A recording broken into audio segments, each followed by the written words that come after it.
Today we're going to interview James Tran, and we're located in the Fairhope Library in Fairhope, Alabama, and this program is associated with the Veterans Historic Project, and they're related to the Library of Congress in Washington, D.C. So without further ado, we'll ask James if he'll give us a little of his background, where he was born, his a little bit about his parents and his sisters and brothers. And if you'll tell us a little bit about that, that'd just be fine. You mean now? Right now. Gee, that's a long story, Sam. Well, I was born in Vietnam, May 30, 1960. That's a few years ago. And thanks to my parents, they put up with me. I was the youngest child, and then my mom decided to have 7 more kids. That made me the oldest one. Today I'm still the oldest one out of 8 kids, and we're all living in this fantastic country called the United States of America.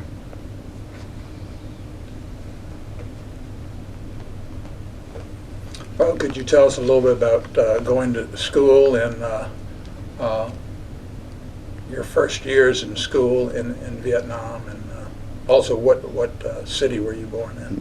I was born in Hue, Sam, and I didn't go to school in Hue. In fact, I left Hue when I was about 4 years old because my father had to move to the Da Nang, where his in fact he just joined the military intelligence service at that time, and that's the reason why we went there. And in my recollection, my first experience of schooling was I was picking up a book, and I remember they have pictures of planet Earth and the sun and etc., but I couldn't read it, and it frustrated me. So I asked grown up around me to teach me.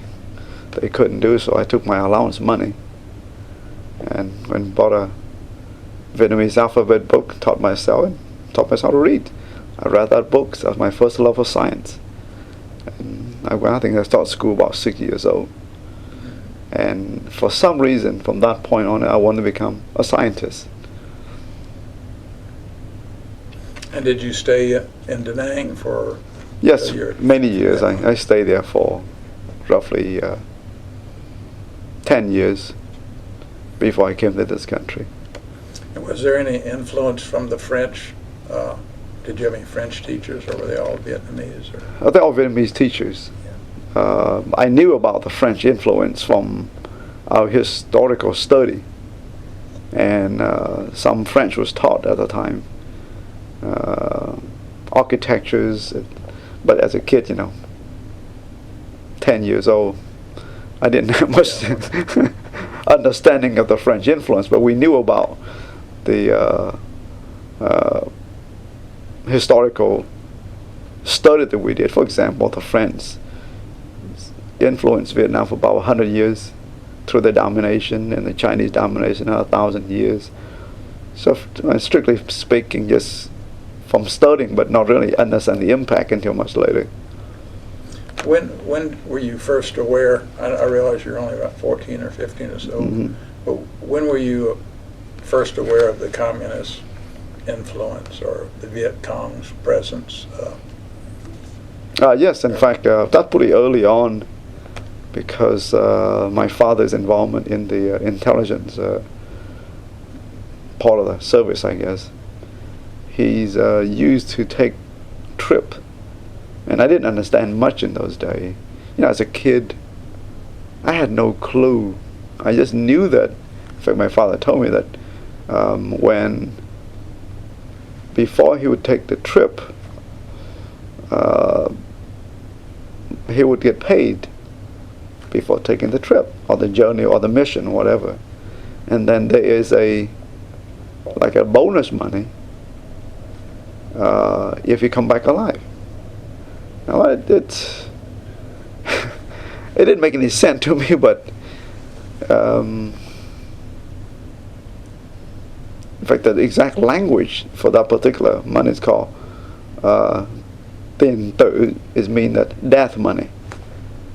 And that's, as a kid, I didn't understand it, but as I grow up later and have a chance to talk with my father about it, his mission was so, the chance of coming back is so questionable, that the death money was there just in case he didn't make it back, and then even get a bonus if he come back alive. So that's kind of interesting. When I'm now a lot older and understanding life a lot more, that's a pretty sinking feeling that you put your life on the line to make a mission. And it kind of remind me, what I love so much about this country is when our founding father, I understand how they felt when they put their life on the line to sign that Declaration of Independence. And to start a new country, so that today, people like me have the blessing of just being here talking about the past. Did you realize, was there much American presence in Da Nang when you were? Yes, I saw both white and black American, and I didn't understand much about the black American. I didn't understand about.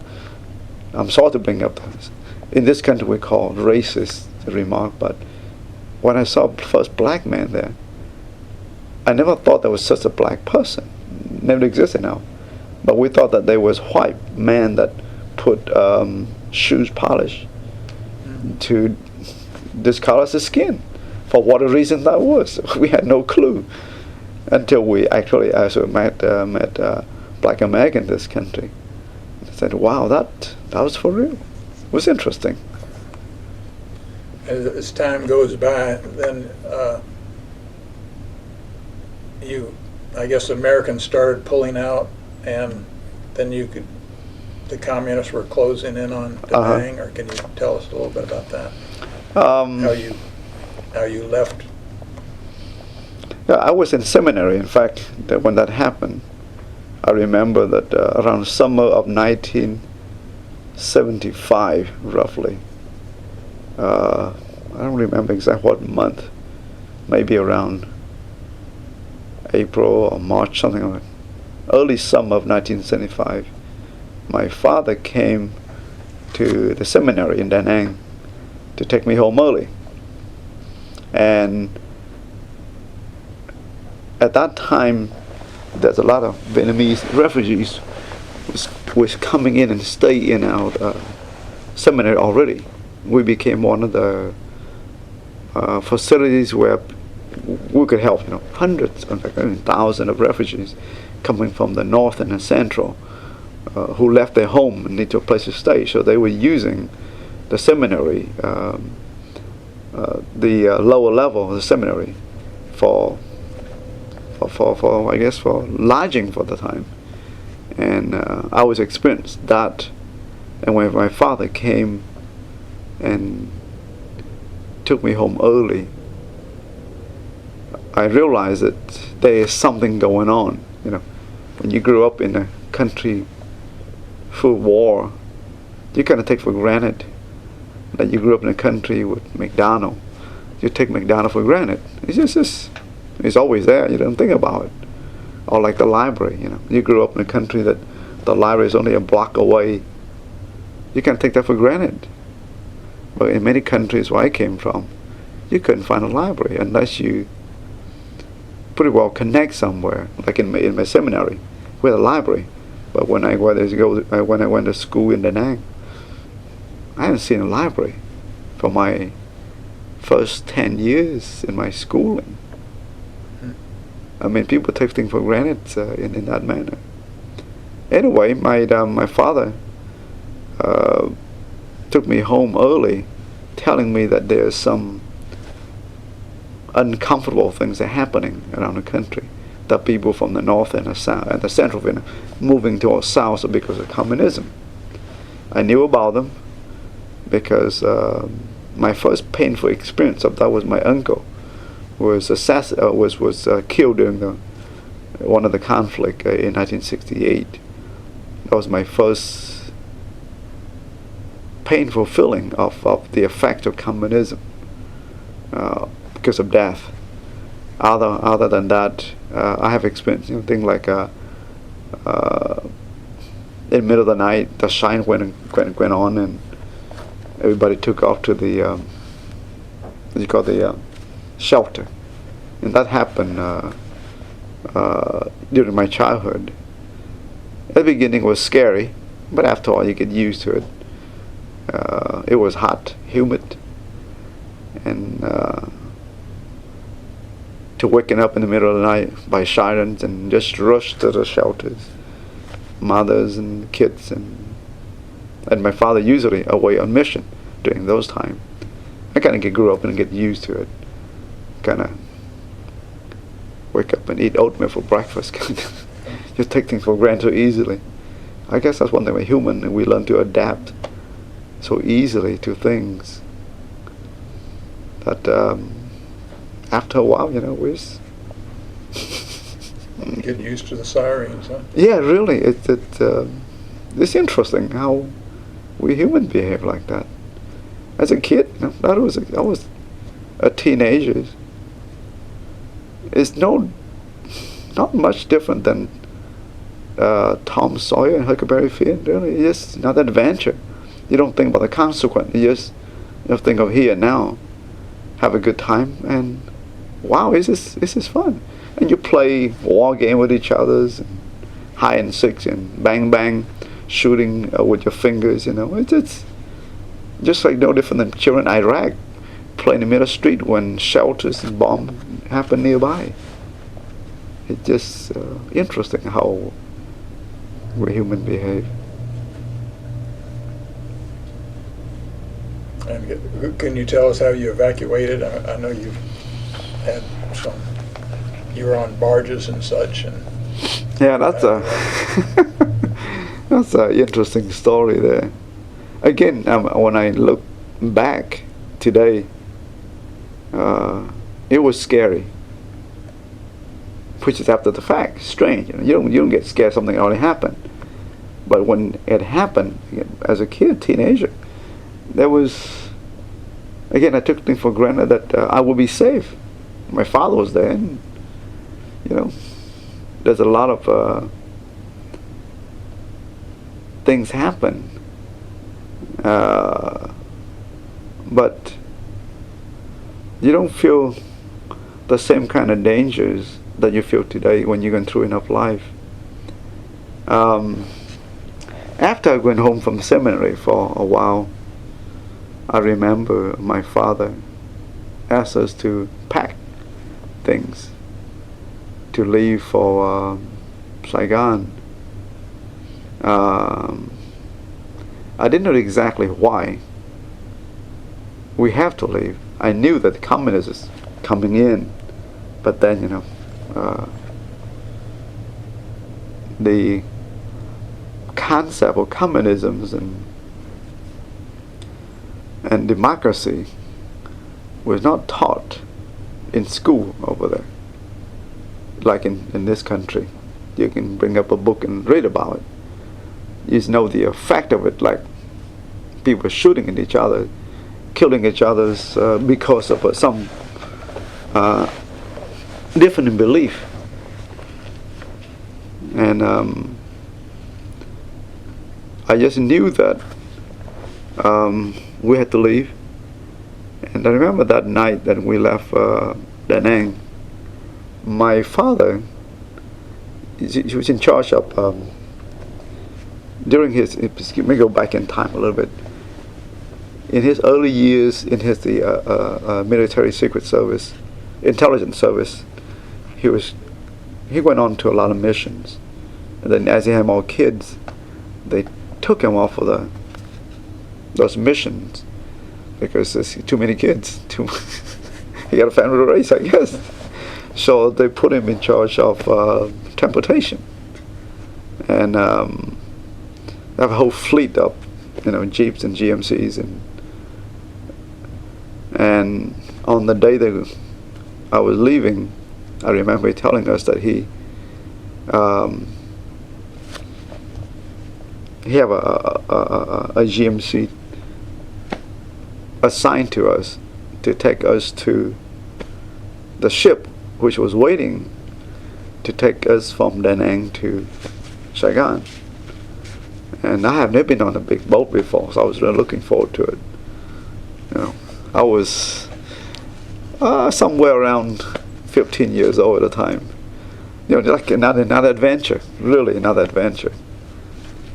In fact, I remember that afternoon, my brother and I, we went to the beach and swimmings, and just had a great time. But that evening, we packed, and it turned out that one of the men that worked with my father, he came to him. This is my father telling me the story later. That he came to him and asked him that he and his family in the city in Da Nang. I was living in the town outside Da Nang called Sơn Trà, or near the Monkey Mountain. You might remember that, Sam, in Vietnam. We live kind of like the foot of the Monkey Mountain.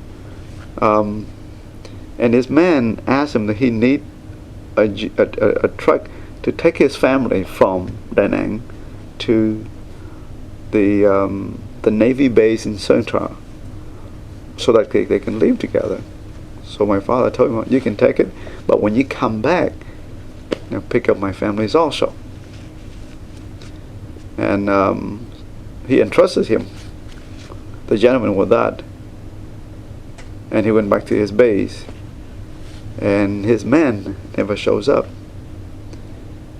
Years later, we learned that he went to Da Nang and picked up, beside his family, he picked up other people too for the sake of money. And in fact, he never did make it because of the flood of people caused us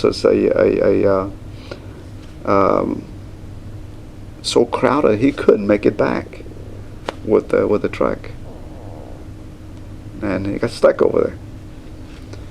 Anyway, my father, he have one Jeep left because he need that for to go back and forth between the base and the family and our house. He used a Jeep and packed my family. Talk about a wife, 8 kids. My youngest sister was just a few months old, and then I also have my relatives who moved in with us from central Vietnam because of the communism invasion. They've been living with us for months already. I was away in seminary. I didn't know it. When I came home, I saw them live with us. Haven't seen them for years, and here they are living with us. So those are the early effects of communism that I experienced. But still, just a kid, just that's a fun thing to do. We have a couple of houses with us at the time, so they were living in our second house. So again, I didn't feel any. It's nice to have relatives live nearby. So it's no big deal. But anyway, so we packed, I think, more than a dozen people in this small Jeep with luggage, and that was interesting. We were stuck on the side of the Jeep, and we left about late evening or midnight, somewhere around there. And I could remember as we left our house, we're getting toward the Navy base. The crowded get worse and worse and worse, and to a point we couldn't go anymore because there's so many people on the street.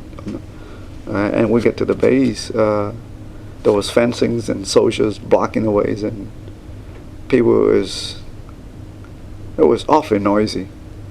And I have never seen that many people in my life packed together on both sides of the roads, and frankly, middle of the night. And somehow the Jeep always, I guess people didn't want to run over, got run over, so they push aside as they're trying to get on the jeep themselves to get. But we so packed in, they couldn't get up. Some of them did manage to cling to the jeep on the side, but when we get to the gate, only about my family could get through, because I guess they didn't have some way of knowing. I have no clue how they do it, but my fathers and us and my entire family get through the gate, and other people couldn't get in. I still didn't understand the consequence of it. It was, wow.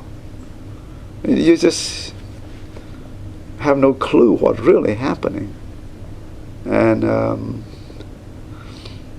my father had to say that left us there to go back to his base to finish his work. One of his duty, which I learned later on, was it to destroy the base. That was it, because they didn't want the Viet Cong who was moving in to get hold of what intelligence that they have. And his job, his duty to destroy the entire base before they left. And that's how. Anyway, he left us at the Navy base there. By that time, it was too late, because the ship that was awaiting to take us to Saigon already left. Thanks to the officer who got a little greedy. So here we are. We had no ship to go. Just, and more people showing up, that families and soldiers who somehow, with somewhat of that identification they're looking for, they'll allow them to get into the gate. And outside you got, thousands of people who couldn't get in. And we just a few that we still look at 1,000 inside the gate. That I guess they are family of the soldiers, and somehow they're allowed to get in. And the next day I remember that we met my father again, and no ship. And so we had to go on the best way to get on the barge somehow.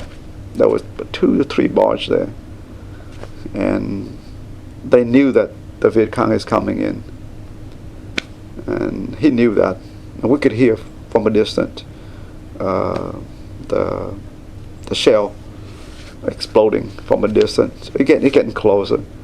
So the best route is to get out in the water somewhere. You don't want to be in at the base, Navy base, when the Viet Cong come. So we started loading everybody on the barge. And I remember I have one, again, I'm very naive, I took only 1 canteen of water. You have no clue what to happen next, but somehow I get a hold of 1 canteen of, I guess, being a kid, having a army canteen bottle of water is kind of cool, so I took one with me. And my father said, well, he will meet us later. He couldn't go with us. He said he will meet us at some time in the future. Again, we have no clue really. Anyway, the barge was pushed out in the open sea, I guess, I don't know, a few miles from the inland. About 2-3 barges out there.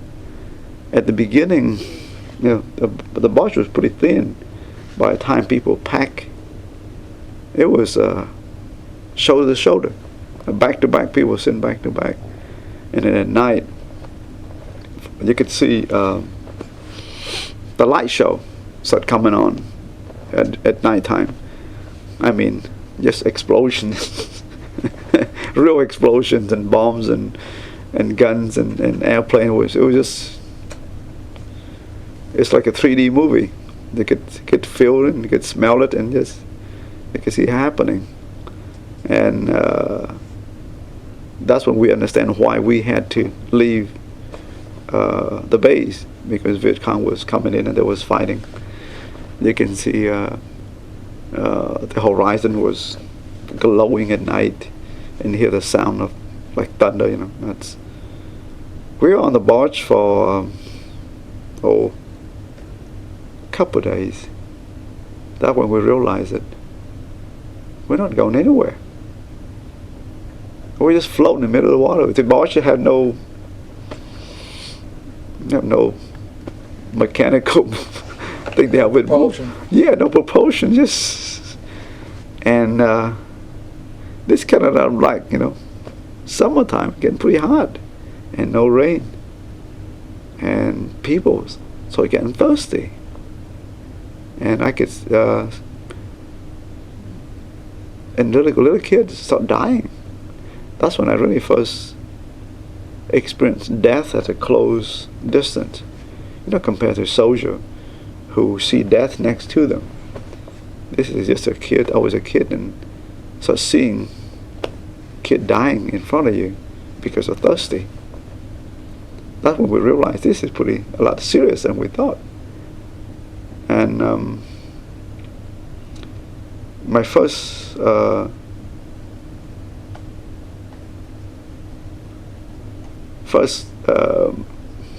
guess shocking experience with that I never experienced before was this young lady. I guess she's, I don't know, 10, maybe 15, 16, I don't know. She was so thirsty that and so hot, she just took off her clothes completely and just sit next to me. I just came out of seminary. I had no clue how to behave or how to behave. And she just went a little shocking, I guess. Later I learned that she didn't make it. A lot of baby didn't make it. I was lucky enough with that canteen of water that I have saved, and I shared that a few drops with my brothers and sisters. And in fact, that's how they survive. That's how they live. There's a couple baby next to us that I'm able to share with them a little bit. And a lot of people drank salt water because the barge was, even though it was high above the ocean, people could put a bucket and put a rope in and throw down the water and drank that salt water. Boy, I tell you what, that talking about went crazy and they getting more thirsty when they drank that salt water. This is grown up who just drank salt water because they're so thirsty. The little kid, they're so thirsty, so they salt water they just drink. They didn't think about salt water. So it get worse. And I seen kids just get stuff inside the suitcase and had their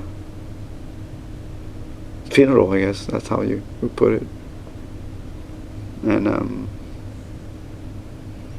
I didn't. So the coffin served as, the suitcases served as coffins for the babies. For the that baby, died. yeah.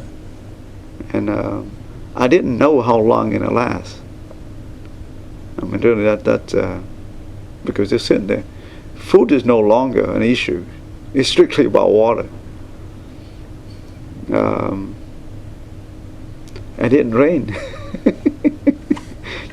When we play tennis over here, it rained all the time. So we complained, heck, how come it rained during our tennis time? What's interesting thing happened? It didn't rain at that time. We had no rain. And you're just sitting there. People just, really, shocking. I remember one prayer that I went through my head many times.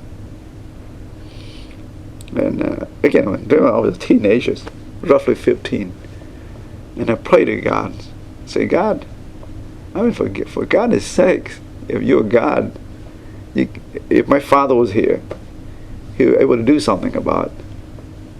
And if you're a God, you can't do a darn thing about it, there's some problem here. Look at these people who are dying and thirsty here, and you can't do anything about it. Give me a break. And if my father's here, we could have figured out something. Interesting, why a kid think of those things. I remember why on earth I've been praying like that. This was. Anyway, do something, please, Lord, do something. Well, eventually you came up across a ship somewhere, didn't you? Yes, eventually a ship passing by, and they just pushed us, I guess, further out a little bit, and they didn't have enough water to share. But we're talking about a barge, 1,000 of people packed. And this is tell this story that kind of this happened. Talking about grass greener beyond the fence. It's middle of the night. Of course, no moon either. Just star in the sky, beautiful star in the sky. And I remember the two barge was roped close toward each other enough that when the wave move, cause the barge to can come closer and then separate. It's just a natural process of floating, But for some reason, somebody or whatever is thinking that the other barge has water. The grass greener beyond the fence. So people want to move from one barge to another. Because, hey, there may be better life on the other barge. As a human, it's a strange thing. And so my family, my brothers and I and my mothers, and we started moving to the other barge. And moving, it's not easy moving on the barge, because first of all, we have to overcome 1,000 people, back to back. You're not talking about walking now. You kind of squeeze between people to get through, and then on top of that, when you have to climb above about 10 feet tall, maybe somewhere between here and the ceiling of sandbag and hurricane fence that hold the sandbag.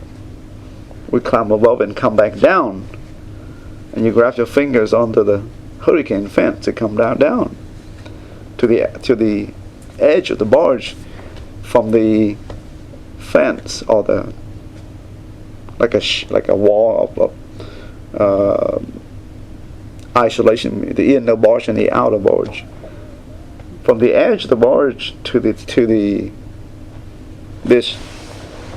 fence, hurricane fence, full of sandbag, I guess maybe 3-4 feet. It's not a whole lot. And beyond that 3-4 feet is water. Drop the barge float above the water, I'd say about maybe 10 feet or so, somewhere along those lines. That's water in the middle of the night. And some people have flashlight. So it's two barges close to each other, and people want to get across. Well, when the barge, because the way they come closer, people jump across. That's how they get across. And when the barge separated, they stop jumping. And so I was standing at the edge with my brother. My brother Ming is a law stone, a lot braver than I was. I was a chicken. And it scared the heck out of us. But I saw a kid jump.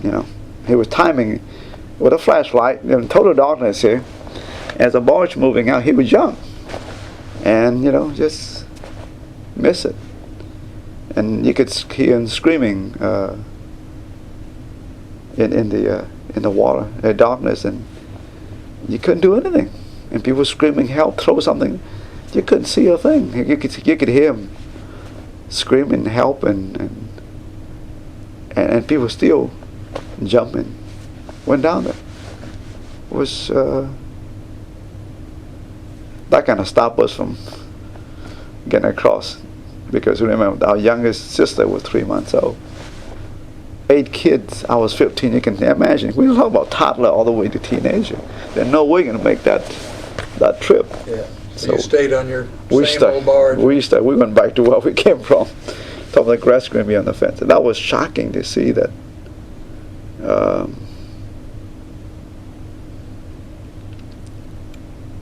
Now we behaved strangely, and unfortunately for the little kid, I could remember. It still haunted me today that when the two barge metal bang against each other, the barge is hollow, just like two big canteen, banging, and you can hear that bong sound very deep, and then when it's separate, and you can hear pom pom pom, just people just fall into the water, total darkness to them, and this is. I mean, that they was looking for water. The thought there's a water on the other one, and if you come across, I mean, it's silly that's. Anyway, that's so much for that one.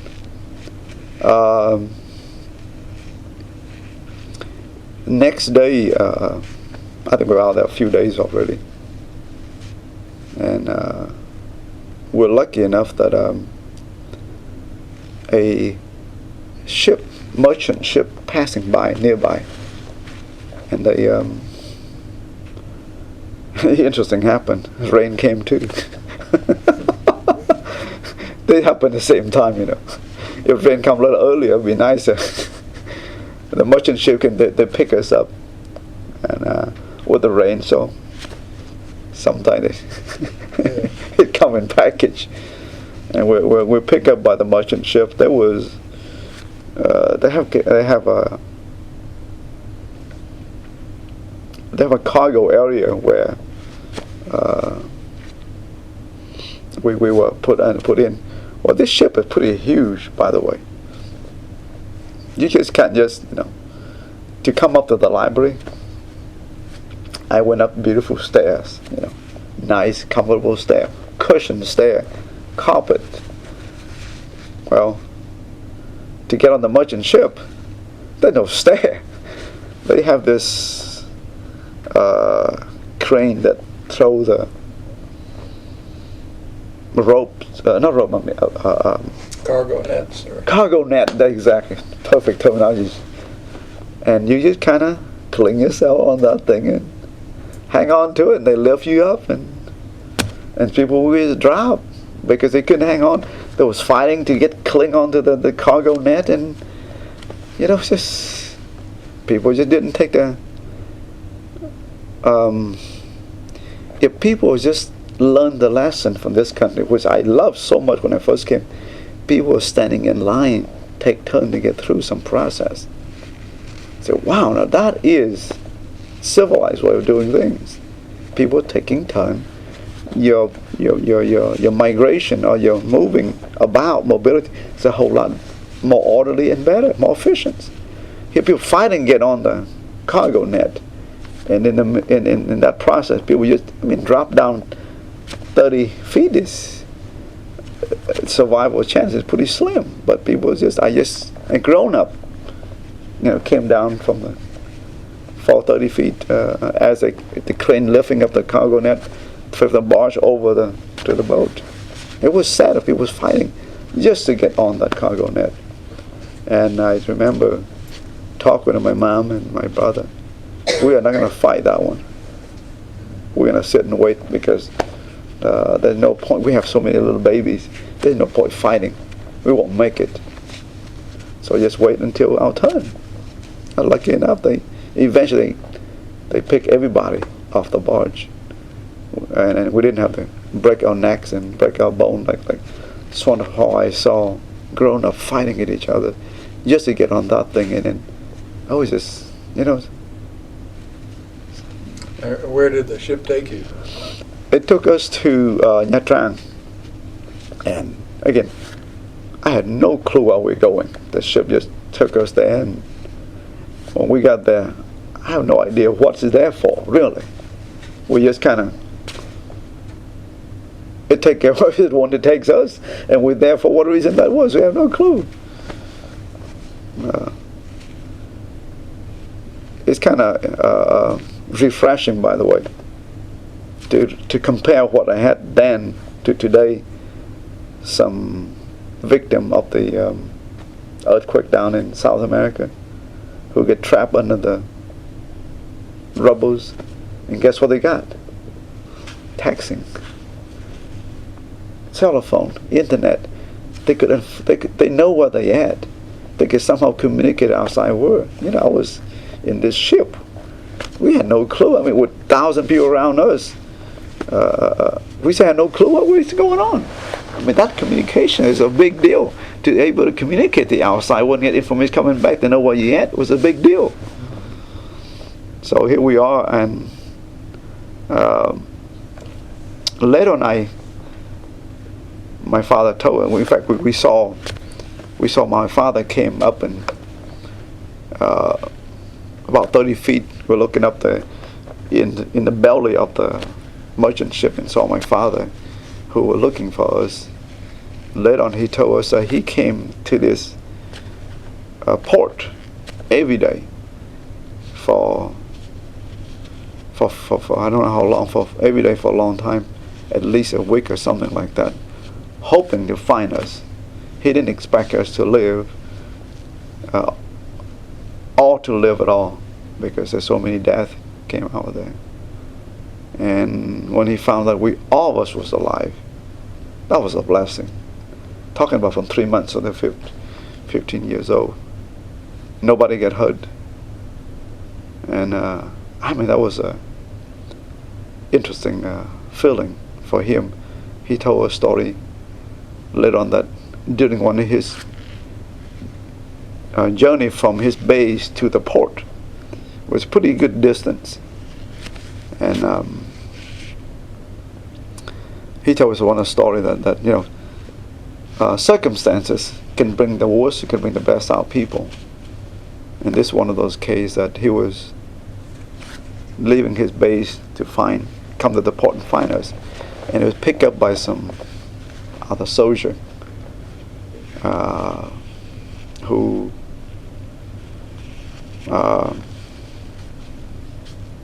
wanted to, I guess, extort him. If he didn't come up with money or whatever, you know, kill him, whatever the case was. And they sandwiched him. They forced him into their jeep. He would just take a jeep with them to hitchhiking. And this group of soldiers that have the jeep sandwich him and harass him for whatever monies and gold, whatever they thought they could get out of him. And my father, I think it was four soldiers at the time that harassing him, and he told them, there are 4 of you and 1 of me. He put out his grenade in his pocket. Well, we can go together. And this one I understand a little more. You know, in his mission, the life and death mission he went before, it becomes second nature. So the life 1 against 4. All right, let's just do it. And that's how he got out of that situation. Those guys didn't want to die. And so he found us, and what a blessing. And you know, it's just I could think today, you know, I can imagine today what my father went through. I think it was about, I was in his late 30, maybe early 40. I could feel the pain and the worry that he went through.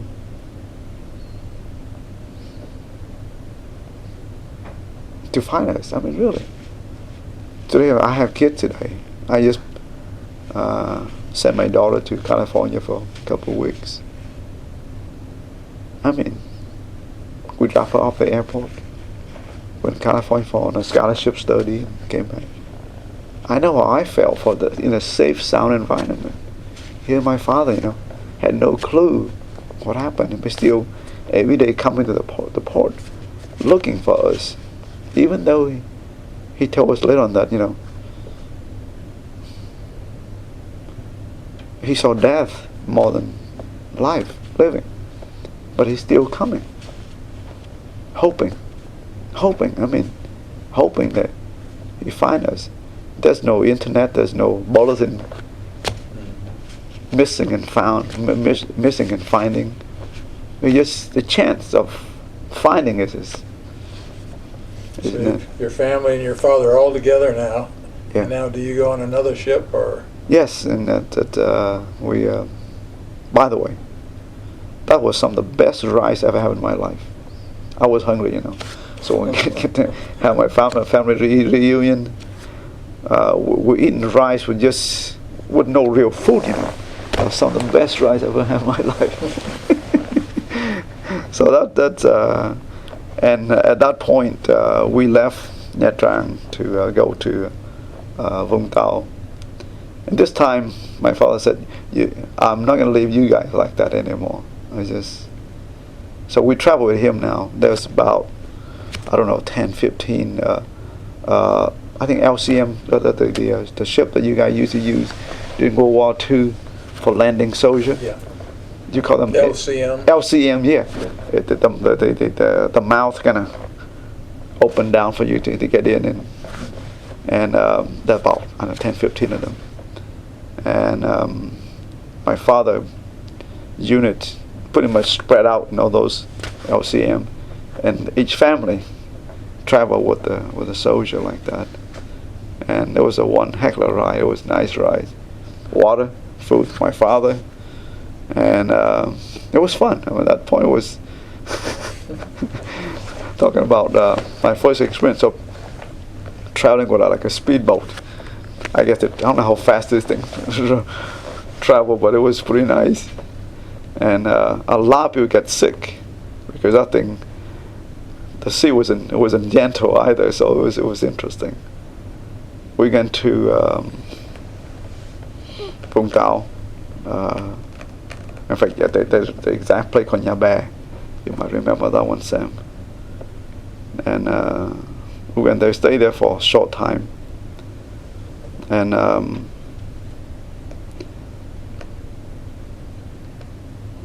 we wait until the end of Vietnam to leave the Vietnam. I remember the very night we were having dinner in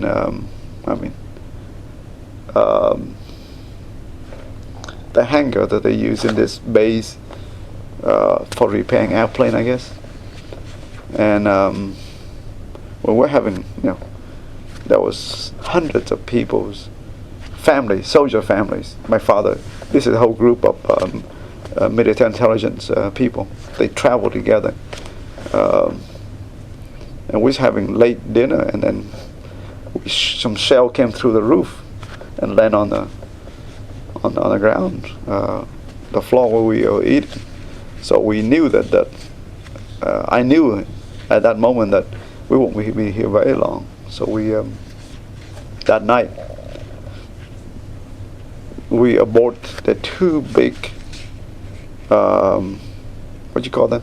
Those ship that patrol boat, PT, patrol craft, yeah, PC. Loaded all the soldiers and family on the patrol craft. And again, I was 15 years old. This around, I guess maybe 5, 6 o'clock in the afternoon. I was sitting on the patrol craft and watching the skies. You could see, helicopters and a jet was fighting. It was a beautiful sky. Again, for goodness sake, I had no worry, no fear, just teenager, I guess. And just like fireworks, you can at this late evenings, you can see when the aircraft fire the gun, you can see the tracer like firecracker, like laser gun light. You can see the trace of light, and you can hear bomb dropping from a distance. And I was just watching it. I know. I guess I do not understand today why, but I was just watching it. No fear, just I guess you get used to it somehow. Or maybe because I count on the fact that my father's here, I'm safe. I guess how much a kid have so much faith in their parents to look after them. That safe feeling. Maybe that's the safe feeling that my kids have when I'm home with them too, I guess. Anyway, we on that ship until near midnight, I guess. And I remember we standing around again with my father and other soldier there, listening to the radio. When the president, until he resigned, he turned over to his vice president. And shame on the president. He just took off and, left the country with his goal, and then turned the government over to the vice president. Oh, what a shame what people do these things. Some leader is amazing. Anyway, so the vice president was resigning because the communists had taken over Saigon, the capital. He was reading his letter of resignation. And I guess 10 o'clock along those lines. And I was standing and listening to my father and a bunch of soldiers. That's when they decided, okay, we have to leave the country now. We no longer have a country. And so all the light was turned off on the patrol craft. We're cruising very low speed into the river, and some go somewhere. I have no idea. They're just going somewhere. And I remember falling asleep, and then the next day we wake up in the middle Pacific Ocean somewhere. And then did this patrol craft take you to the Philippines or Manila, or did another? It went out the open in international water, and there was a I guess it met with an American very big ship with guns, and big ship. I guess they mentioned in those times that the 7th Fleet was nearby there somewhere, and one of the battleship was there, and so we land on there. They pick us up from that, and then from there it took us a few days to go to Philippines on that big battleship. That's my first experience of cruising, by the way. I guess the reason why I never take a cruise again. In fact, till today I have no desire to take a cruise. It just You had enough that time. Yeah. Sea time, didn't you? Yeah, I had enough. It's just at that time I didn't feel anything, but today, when many chances to go take on a cruise, I just have no desire for it.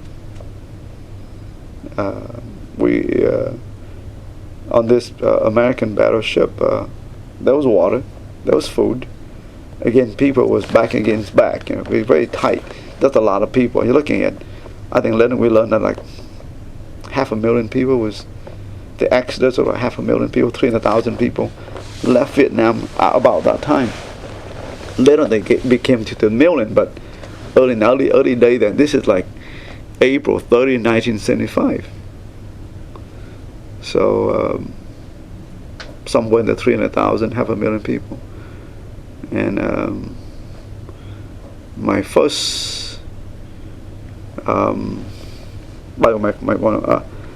first excitement that I have in all this journey, the expectation of hamburger. I was in seminary reading about American picnics and American country fairs and hamburgers and hot dogs. I read a lot about hamburger, and for goodness sakes, I was looking forward to have a hamburger. Never know what it tastes like. I just remember describing it in the literature that we read.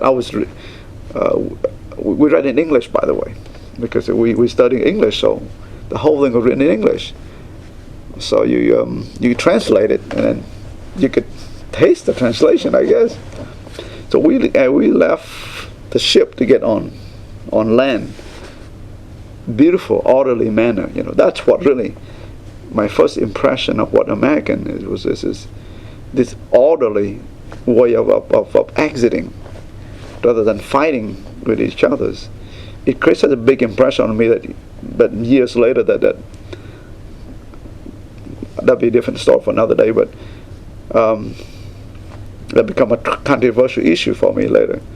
Anyway, I was leaving the ship to get on the port, and American soldiers and I guess volunteer people, whoever was helping, receiving immigrant coming in, and they was handing people food.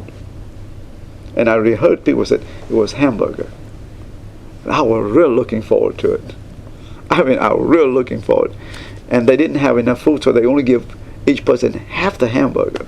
That make even taste it. I mean, I was dying to taste this half this hamburger. I eventually got my turn to get a half a hamburger.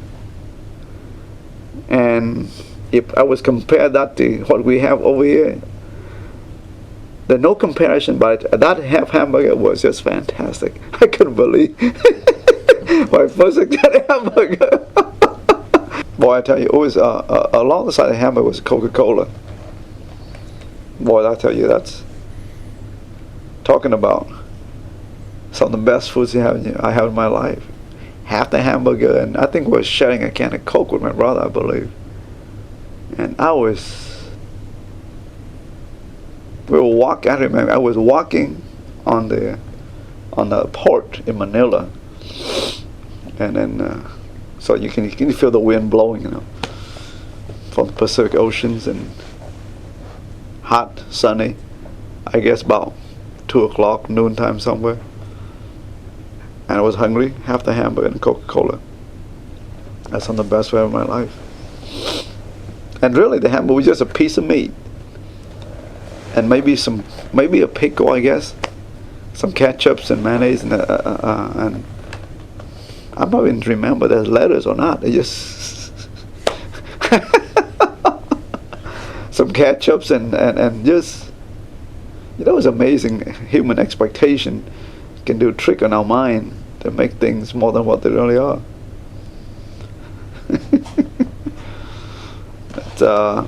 In fact, we speed forward a little bit. Months later, when we actually landed this country, my first experience with hamburger was I was on a church trip, and we stopped at McDonald's in downtown Mobile. I remember exactly the place we stopped there. That's my second real hamburger there. And that's this time was a real hamburger. And if for some reason with everything packed the way a hamburger should have, I think I had a Big Mac at the time, or whatever it was they served in those days. This back in 1975, downtown McDonald's in Mobile. And that hamburger didn't taste as good. It did not taste as good. So this is you stayed several months in Manila? About 7 days, 8 days, a little over a week, and they put up camp for us, and every night we watched movie. Now, not on flat screen like today, Sam. Not surround sound now. This is out in the open jungle, yeah. And they put up a big white sheet, I guess, big screen, and thousands of people. It was smart to entertain people while they're waiting to be put somewhere. And I was a kid. I enjoy it. We wanted to watch some great movie.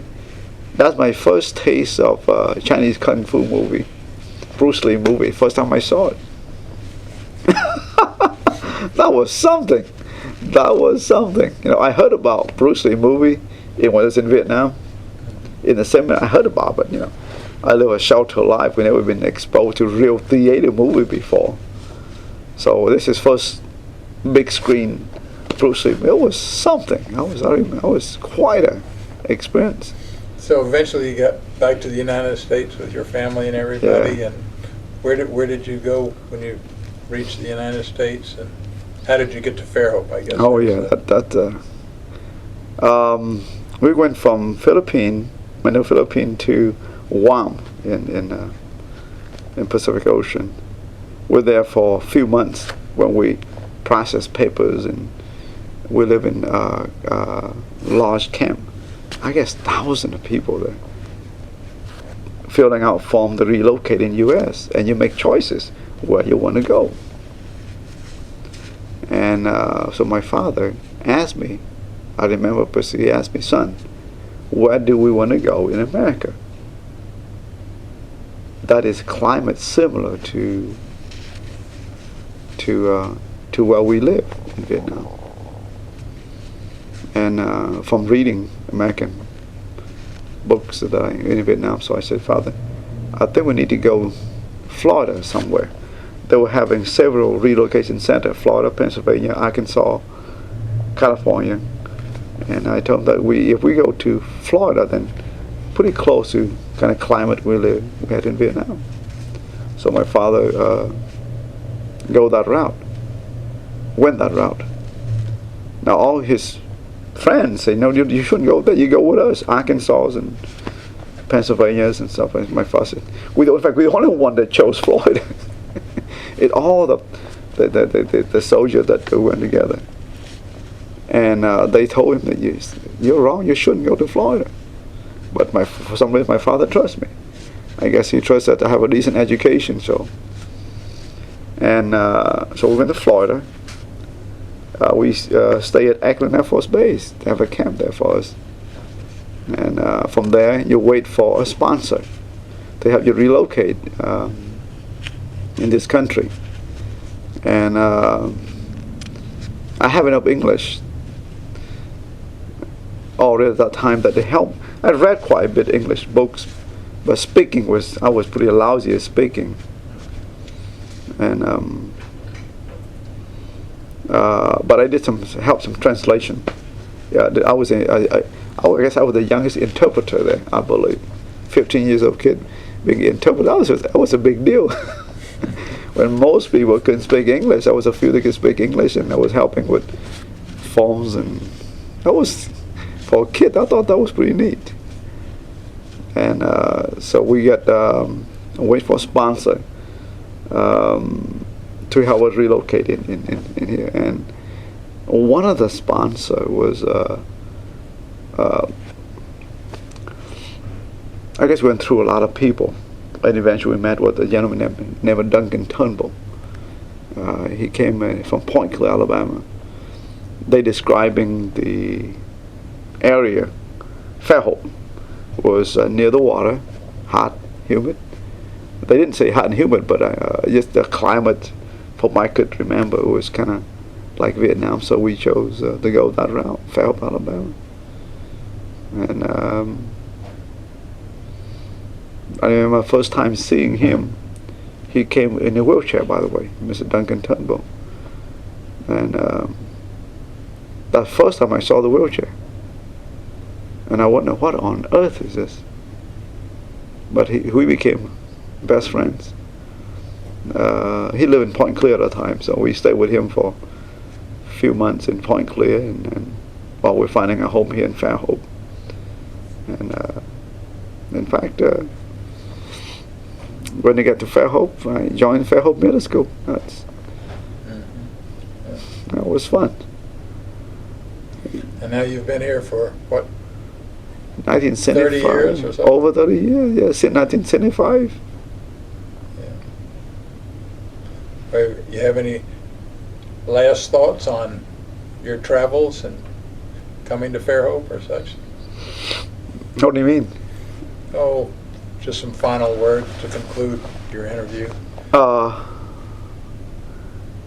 Living in Fairhope for over 30 years, I have a decent chance to travel around the country quite a bit in my working years. Interesting. I visited a few places around the country. I find Fairhope to be really, it's a wonderful place to live. Nice home. Not fancy. It's just simple. And the people is wonderful. The climate is great. Yeah, it's not so freezing like up north, you know. It's hot, yeah, but it's like home, so it's no big deal. It's I guess I kind of fall in love with the concept of Fairhope. A fair chance of being successful. A fair hope chance of being successful. I like the concept of it. In fact, many times we consider moving to bigger city for better opportunity. But I find that education here is better for the kids. Smaller community allow us more time to be with our kids, and with internet technology today, it's allowing me to work from anywhere, so they don't need to do anything to move outside Fairhope. Well, James, I want to tell you how much we appreciate this interview. It's a privilege to have you here. Thank talking you. about your experiences. Thank you, Sam. But you're irreplaceable. Thank you again. Thank you, Sam.